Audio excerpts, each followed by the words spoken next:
this lecture, I will discuss the superposition theorem. After that, I will show a unique technique, that is the super mesh technique, by which we can solve out the problems which are very difficult sum to solve by using the superposition theorem.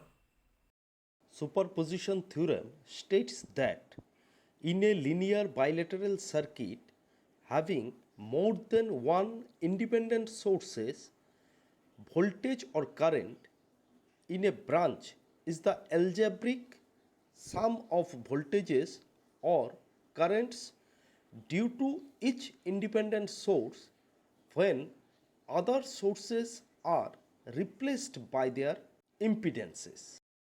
This circuit is having two independent voltage sources V1 and V2, and the currents which are flowing through different branches are also shown here.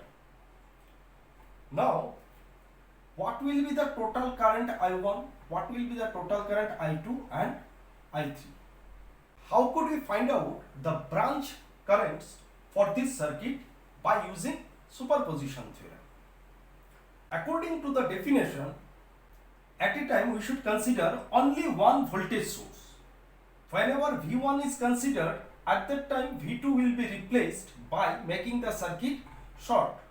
Similarly, whenever V2 will be considered, at that time V1 will be replaced by making the circuit short. And why should voltage sources are replaced by making the circuit short? I think I have already discussed in my previous lecture. In this circuit, first we consider V1 voltage source. Whenever we will consider V1 voltage source, at that time what will happen? So now you should redraw the circuit just like this. This one is R1 resistance. This one is R3 resistance. Only V1 is available there. This is R2, and this V2 will be replaced by making the circuit short. Now consider the current directions. So now first of all, current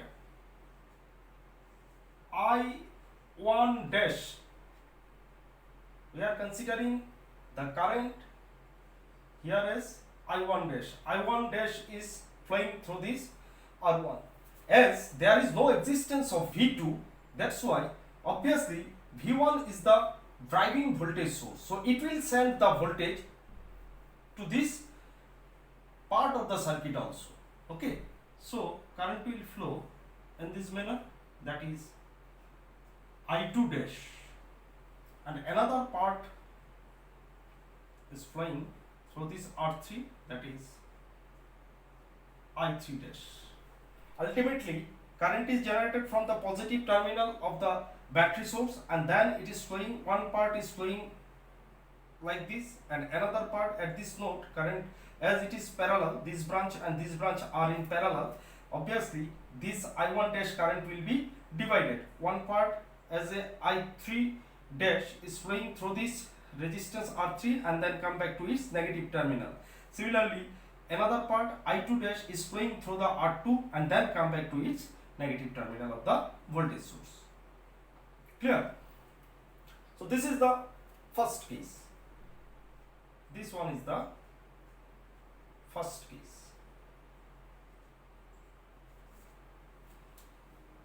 Next, consider V2.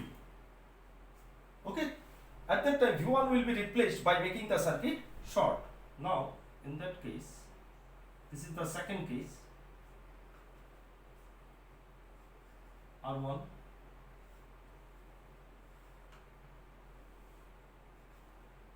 R3, and this one is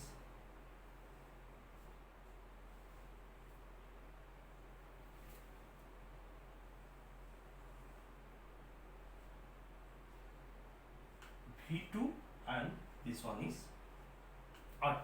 Now driving voltage source is V2, so it will supply the total current for the entire circuit. Okay, now current is flowing in this direction. Let's consider this current is now I2 double dash.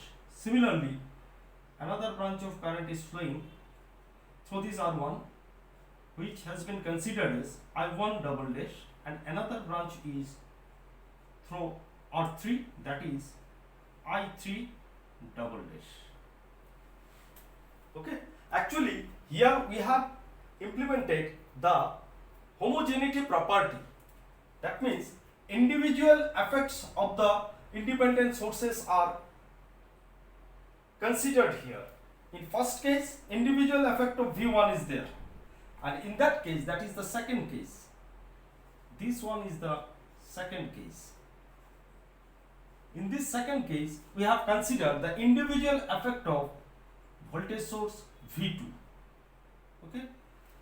Now you should consider the additivity property. That means whenever you want to calculate the branch currents like I1, I2 and I3, then what should we do? So I1 can be obtained by the summation of I1 dash and I1 double dash. Now I1 dash plus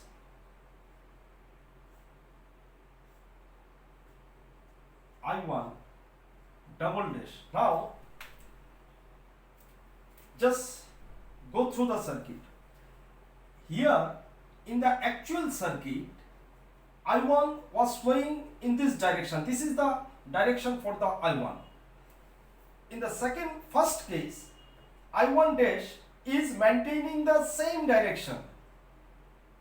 According to the original direction of I1, I1 dash is also maintaining the similar direction. That's why we should consider I1 dash as positive.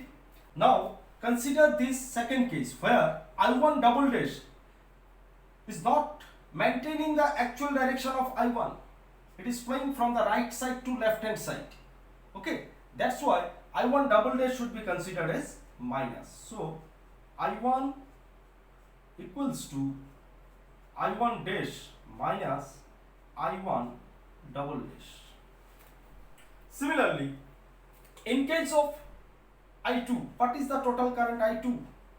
So I2 is the summation of I2 dash and I2 double dash. Now again consider the actual direction of I2. So I2 dash is not maintaining the actual direction. So obviously I2 dash should be considered as negative. Whereas I2 double dash is maintaining the similar direction of I2. That's why I2 double dash will be considered as positive. So I2 will be the summation of I2 double dash plus of minus I2 dash. That means I2 equals to I2 dash minus I2 double dash minus I2 dash. Clear? Now come to the I3. So I3 is flowing from upward side to the downward side. Okay, this is the direction of I3.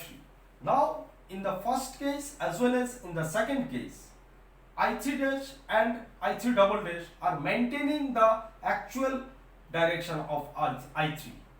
Okay, that means both I3 dash and I3 double dash should be considered as positive. Therefore I3 equals to I3 dash plus I3 double dash. So in this manner, by using superposition theorem, we can find out the individual branch currents. Clear?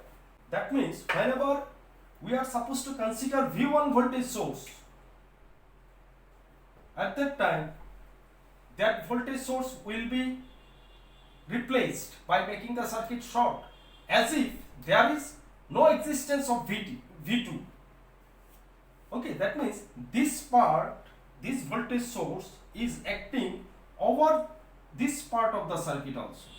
Similarly, whenever you are supposed to consider the V2, at that time V2 is acting, but V1 is replaced by making the circuit short. So at that time this V2 voltage is acting over this part of the circuit. That means one part of the circuit is imposed to other part of the circuit. Similarly, in that case also this part is superimposed to this part. That's why this theorem is known as superposition theorem. And remember that superposition theorem is the theorem which is exclusively used to find out whether the circuit is linear or non-linear.